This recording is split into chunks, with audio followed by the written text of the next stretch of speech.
χειρονομία κάνανε οι Γερμανοί μεγάλοι. Το Χίτλερ και την κατοχή να μας θυμίσουν πάλι. Βάλανε ένα δάχτυλο πάνω στην Αφροδίτη. Ξεχνάνε τι τους έκανε στην κατοχή η Κρήτη. Μάλλον το ξεχνάνε, Νίκο μου, μάλλον το ξεχνάνε.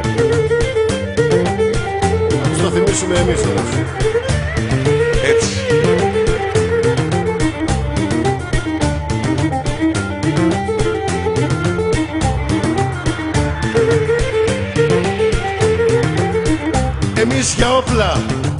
Εμείς για όπλα έχουμε ψυχή και μαντινάδες.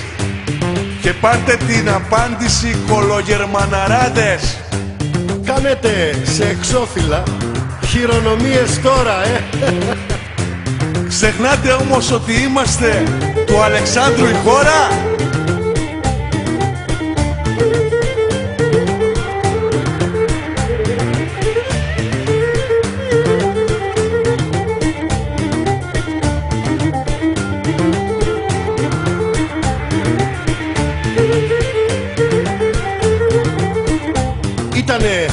Ήτανε για τους Έλληνες μια προσβολή μεγάλη. Μα αν χρειαστεί στη θάλασσα θα σας πετάξουν πάλι. Ξεσηκωθείτε Έλληνες, νέοι, παιδιά και γέροι, να ενωθεί ο ελληνισμός σε όλες τις γης τα μέρη.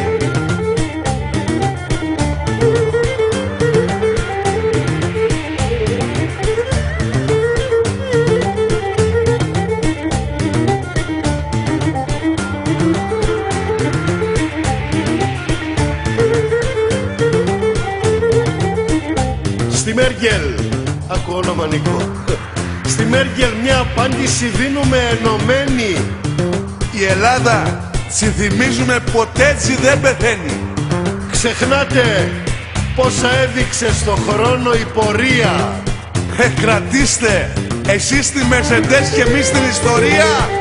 Κρατήστε εσείς τη Μερσεντές και εμείς την ιστορία.